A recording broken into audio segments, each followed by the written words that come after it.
महिला पहलवानों के मुद्दे पर भी आपने देखना कि किस ढंग से जो है यहाँ पर सरकार के बड़े मंत्रियों ने वादे किए, दावे किए, लेकिन उन दावों पर वो खुद ही खड़े नहीं उतर पाए। जो जिम्मेदारी है वहाँ पर शांति व्यवस्था को बनाए रखने की, वो जिम्मेदारी खत्म नहीं हो जाती। ये एक आरोप मात्र भर के लिए, खुद को सुरक्षा कवच देने के लिए अब इस तरीके की बातों का जो एक तरीके कवच बना करके खुद को सुरक्षित कर सकते हैं, लेकिन आपकी जिम्मेदारी का बोझ आपके कंधों से नहीं हटता अगर आप ये भी बात कह रहे हैं तब।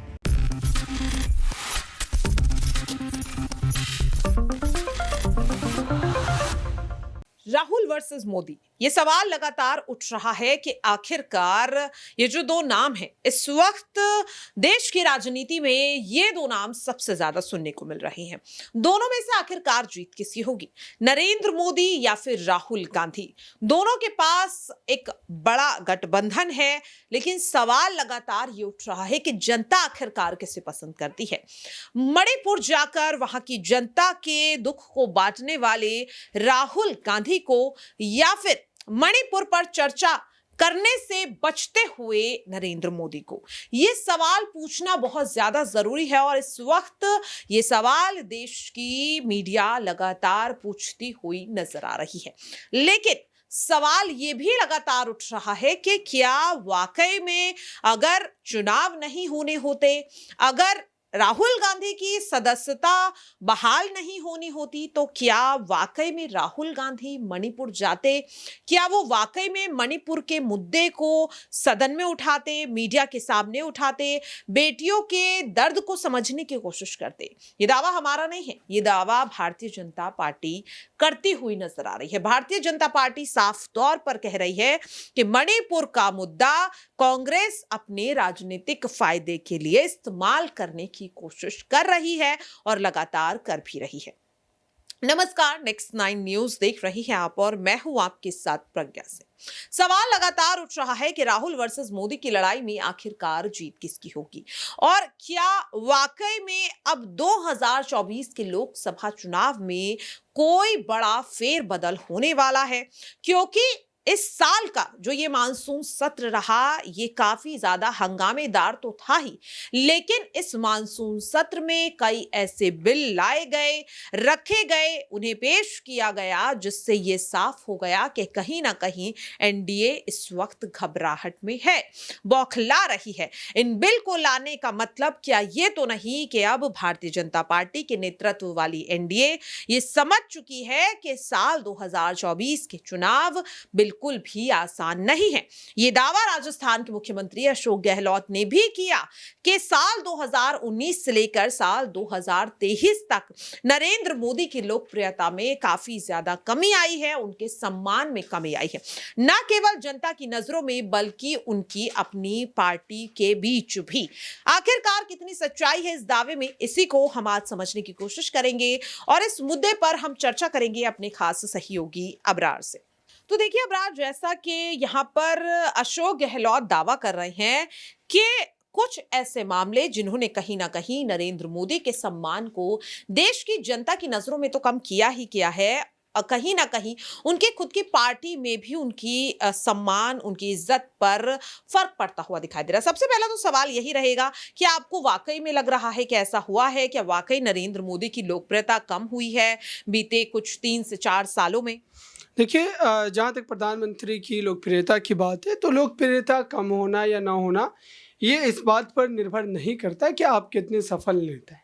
इस समय सोशल मीडिया का ज़माना है और जाहिर सी बात है कि कई लोग ऐसे हैं जो आपको पसंद अगर कर रहे हैं, तो जाहिर सी बात ये नहीं है कि आपके प्रशासनिक तैयारियों की वजह से पसंद कर रहे हैं। लोक में जो है एक तरीके से पूरे देश भर में जो लोकतांत्रिक व्यवस्था है उसको सही ढंग से चलाने की वजह से पसंद कर रहे हैं, या फिर आपको पसंद करने के पीछे की कोई और बड़ी वजह है। तो कोई अगर एक नेता को पसंद कर रहा है तो उसकी कई सारी वजह हो सकती है, लेकिन आप उसको इस बात से नहीं जोड़ सकते कि प्रधानमंत्री हैं तो उनको इतने लोग पसंद कर रहे हैं तो ये एक सफल नेता हो गए। सोशल मीडिया पर लाइक्स और डिसलाइक्स कैसे लाए जाते हैं, शेयर कैसे किए जाते हैं, जो है एक तरीके से पैकेजेस को या फिर आप कहें कि वीडियोस को कैसे जो बढ़ाया जाए, ये सब के सामने है। जाहिर सी बात है कि आपके पास एक बड़ी टीम होगी तो आप उसका जो है लाभ उठा सकते हैं। लेकिन अबरार देखिए, किसान आंदोलन हम सभी को याद है किस तरीके से साल 2020 में इसकी शुरुआत हुई और लगभग अगर हम बात करें तो कहीं ना कहीं 1.5 साल तक किसान सड़कों पर बैठे रहे। और आप भी जानते हैं कि उसका फर्क कहीं ना कहीं भारतीय जनता पार्टी की लोकप्रियता में आया है, खास तौर पर किस तरीके से किसान समाज जो है वो लगातार बीजेपी का बहिष्कार करता हुआ नजर आ रहा है। और आप भी जान रहे हैं कि किस तरीके से कई ऐसे राज्यों में बीजेपी को झटका भी लगा है। हाल ही में अगर हम बात करें जिस तरीके से हिमाचल प्रदेश हो, कर्नाटक हो, जहां पर बीजेपी जो सत्ता में रहते हुए उनके हाथों से सत्ता गई है। तो ये जो तमाम चीजें हुई हैं, आपको नहीं लग रहा है कि साल 2024 या यूं कहें कि अभी जो साल 2023 के अंत में भी विधानसभा चुनाव 4 राज्यों में है, तो क्या, और उसके बाद मणिपुर का मामला हो गया है, तो क्या लग रहा है कि मणिपुर का मामला हो या फिर जिस तरीके से अभी हाल ही में लोकसभा में मानसून सत्र के दौरान अध्यादेश को लाया गया और भी कई ऐसे बिल लाए गए, तो क्या उसके बाद अब और भी कई राज्यों में बीजेपी को झटका लगने वाला है? देखिए, लगातार भारतीय जनता पार्टी ने जो अब तक शासन किया है 2014 के बाद से, उसमें एक चीज़ स्पष्ट है कि हठधर्मी सरकार के भीतर है। चाहे वो किसान के मामले पर हो, चाहे वो जो है यहाँ पर हाथरस का मामला हो, या फिर मणिपुर का मामला हो, और कई ऐसे बड़े मुद्दे रहे जिस पर सरकार ने जो है जानबूझ करके ताखिर किया, विलंब किया, और उसके बाद आखिर में वो जो है यहाँ पर आप कह सकते हैं कि झुकने पर मजबूर हुए। महिला पहलवानों के मुद्दे पर भी आपने देखना कि किस ढंग से जो है यहाँ पर सरकार के बड़े मंत्रियों ने वादे किए, दावे किए, लेकिन उन दावों पर वो खुद ही खड़े नहीं उतर पाए। अनुराग ठाकुर आखिरकार महिला पहलवानों को अपने घर पर बुलाकर, अपने आवास पर बुलाकर पता नहीं क्या बैठक की, जिसके बाद वो भी जो है आप कह सकते हैं कि इस आंदोलन में अपनी ताकत झोंकना जो कम कर दी। अच्छा अबरार, राहुल गांधी को लेकर के बीजेपी दावा कर रही है कि राहुल गांधी को चुनाव में अपनी लोकप्रियता बढ़ानी और इसीलिए वो लगातार मणिपुर का जो मामला है उसे कहीं ना कहीं बीजेपी के अगेंस्ट इस्तेमाल करने की कोशिश कर रहे हैं। क्या लग रहा है कि अगर चुनाव नहीं होते तब भी राहुल गांधी मणिपुर का मामला ऐसे ही उठाते, मणिपुर जाते, मुलाकात करते? क्योंकि राजस्थान और छत्तीसगढ़ में इस तरीके की वारदात पहले हो चुकी है और बीजेपी लगातार कह रही है कि मणिपुर पर ही क्यों आखिरकार कांग्रेस की नजर है। राजस्थान और छत्तीसगढ़ में तो राहुल गांधी नहीं गए, सोनिया गांधी नहीं गई है, क्यों आखिरकार अपने राज्यों में हो रहे लगातार इस तरह के क्राइम को छुपाने की कोशिश की जा रही है, मणिपुर का मुद्दा लगातार उठाकर? देखिए, भारतीय जनता पार्टी की हमेशा से ये एक तरीके से आदत रही है कि भारतीय जनता पार्टी अगर मगर और इतिहास की बातों पर ज़्यादा आप कह सकते हैं कि बहस करना चाहते। अगर मगर पर बहस नहीं हो सकती। अगर प्रधानमंत्री वहाँ नहीं गए हैं तो जाहिर सी बात है नहीं गए, उनको जाना चाहिए था। अगर राहुल गांधी वहाँ गए तो आप उसको चुनाव से जोड़ रहे हैं, हाँ ठीक है, चुनाव से जोड़ करके भी अगर आप देख रहे हैं तो जब चुनाव नहीं होते और तब वहाँ पर उस तरीके की घटना होती और अगर वो नहीं जाएंगे तब हम इस बात पर चर्चा कर सकते हैं। लेकिन अगर उनका जाना आप इसलिए जो है एक तरीके से बेमायने मान रहे हैं क्योंकि चुनाव है वहाँ पर, इसलिए राहुल गांधी गए, और अब चुनाव नहीं होंगे और फिर से एक घटना घटेगी तब नहीं जाएंगे राहुल गांधी, तब हम उनसे ये सवाल पूछ सकते हैं कि उस समय आप चुनाव की वजह से गए थे और अब आप नहीं जा रहे।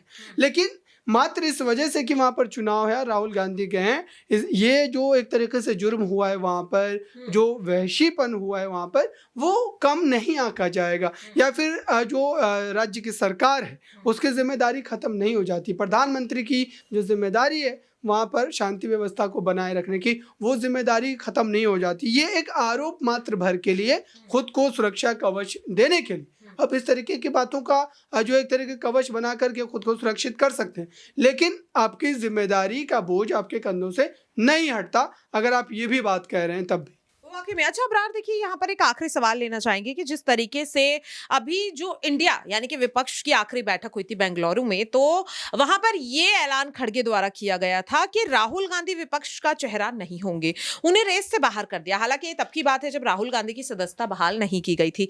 क्या लग रहा है, राहुल गांधी की सदस्यता बहाल हो गई है, अगली बैठक में विपक्ष उतनी ही मजबूती के साथ दिखाई देगा या फिर राहुल गांधी की सदस्यता बहाल होने के बाद विपक्ष में फूट पड़ती हुई देखी जाएगी? देखिए, विपक्ष के पास जो है कोई जो एक तरीके से विकल्प नहीं है। चाहे वो अरविंद केजरीवाल की बात करें, उनके खिलाफ भी ईडी सीबीआई की कार्रवाई लगातार चल रही है और किस किस मामले में चल रही है सभी जानते हैं। लालू प्रसाद यादव के परिवार पर सभी लोग जानते हैं कितने जो है अब दशकों से आप कह सकते हैं कि परिवार के ऊपर कई घोटालों को लेकर के जाँच पड़ताल चलती ही रहती है। चाहे उद्धव ठाकरे के साथ देखें, बीजेपी के साथ वो थे, एनडीए का हिस्सा थे, लेकिन उसके बावजूद भी पार्टी में क्या टूटी ये सभी जानते हैं। शरद पवार की पार्टी के साथ क्या हुआ ये सभी जानते हैं। अच्छा अबरार, यहाँ पर जिस तरीके से राहुल गांधी पर अब देशद्रोह का मामला लगाने की बात हो रही है, क्योंकि उन्होंने भरे सदन में कहा भारत माता की हत्या हुई है मणिपुर में, क्या लग रहा है कि जबरदस्ती राहुल गांधी को सदन से दूर रखने की कोशिश की जा रही है? क्योंकि जिस तरीके से मणिपुर पर लगातार राहुल गांधी स्मृति ईरानी से सवाल पूछ रहे थे और जब उनके संबोधन की बारी आई तो उन्होंने राहुल गांधी की फ्लाइंग किस का जो मामला है वो उठा लिया। तो लगातार राहुल गांधी जो सवाल पूछ रहे हैं उसका जवाब देने की जगह जिस तरीके से भारतीय जनता पार्टी के तमाम मंत्री उन पर उल्टा सवालों की बौछार कर दे रहे हैं, उन पे आरोपों की बौछार कर दे रहे हैं, तो इससे क्या लग रहा है साल 2024 में जनता का जो झुकाव है वो किसकी तरफ रहेगा? देखिए, राहुल गांधी के ऊपर जो है राजद्रोह का मामला हो, राष्ट्रद्रोह का मामला हो, जो भी मामले हो, आप अगर ये एक तरीके से कर करके सोच रहे हैं कि आप दबा देंगे किसी आवाज़ को, किसी पार्टी की उस जलती हुई मशाल को आप ख़त्म कर देंगे, ये बिल्कुल बेमायने है। क्योंकि राहुल गांधी की सदस्यता को जितनी जल्दबाजी में छीना गया ओम बिरला के द्वारा और फैसले के तुरंत आने के बाद जो आप कह सकते हैं बंगला वगैरह सारी चीज़ें ले ली गई, तो ये क्या लोग नहीं समझ रहे? लोग क्या अंधे? लोगों को सब पता है कि इस देश में सरकार किस ढंग से चलाई जा रही है और विपक्ष के लोगों को कैसे परेशान किया जा रहा है। तो झूठ का जो एक पुलिंदा बनाया जाता है विपक्ष के नेताओं के खिलाफ, ये जनता अब जान चुकी है, जनता समझ चुकी है। 10 साल का समय एक लंबा समय होता है, उसमें लोग आपको कई तरीके से भांपते हैं।